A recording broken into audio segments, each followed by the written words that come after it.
ಇನ್ನು ವಿಜಯಪುರದಲ್ಲಿ ತುಂಬಿ ಹರಿತಾ ಇದೆ ಭೀಮಾ ನದಿ. ನದಿಯಂಚಿನ ಗ್ರಾಮಗಳು ಜಲಾವೃತಗೊಂಡಿದೆ. ಜನ ಕಂಗಾಲಾಗಿ ಹೋಗಿದ್ದಾರೆ.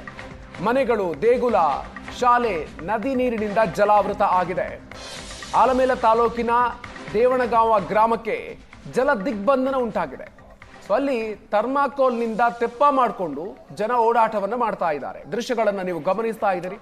ಒಂದು ಸ್ಥಳದಿಂದ ಮತ್ತೊಂದು ಸ್ಥಳಕ್ಕೆ ತೆಪ್ಪದಲ್ಲಿ ಓಡಾಡಬೇಕಾದಂಥ ಪರಿಸ್ಥಿತಿ ಇದೆ.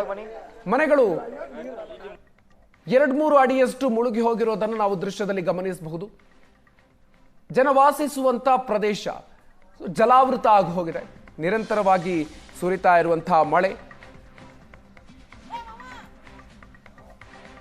ಭೀಮೆಯ ಅಬ್ಬರ ಕೂಡ ಅಲ್ಲಿ ಜಾಸ್ತಿ ಆಗಿದೆ.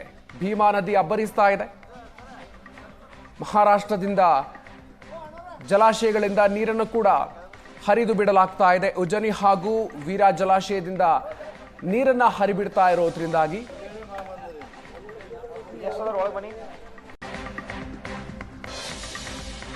ಇನ್ನು ವಿಜಯಪುರದಲ್ಲಿ ತುಂಬಿ ಹರಿತಾ ಇದೆ ಭೀಮಾ ನದಿ.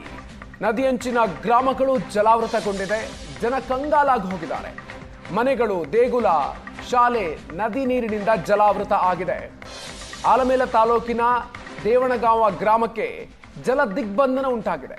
ಸೊ ಅಲ್ಲಿ ಥರ್ಮಾಕೋಲ್ನಿಂದ ತೆಪ್ಪ ಮಾಡಿಕೊಂಡು ಜನ ಓಡಾಟವನ್ನು ಮಾಡ್ತಾ ಇದ್ದಾರೆ. ದೃಶ್ಯಗಳನ್ನು ನೀವು ಗಮನಿಸ್ತಾ ಇದ್ದೀರಿ.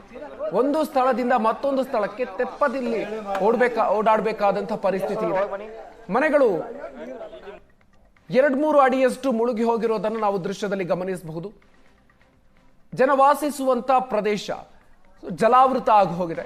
ನಿರಂತರವಾಗಿ ಸುರಿತಾ ಇರುವಂತಹ ಮಳೆ, ಭೀಮೆಯ ಅಬ್ಬರ ಕೂಡ ಅಲ್ಲಿ ಜಾಸ್ತಿ ಆಗಿದೆ. ಭೀಮಾ ನದಿ ಅಬ್ಬರಿಸ್ತಾ ಇದೆ.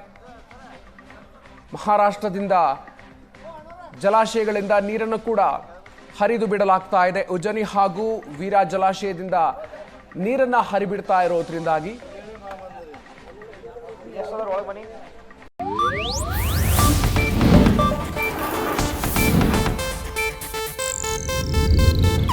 ಇದು ಏಷ್ಯಾನೆಟ್ ನ್ಯೂಸ್ ನೆಟ್ವರ್ಕ್ ಪ್ರಸ್ತುತಿ.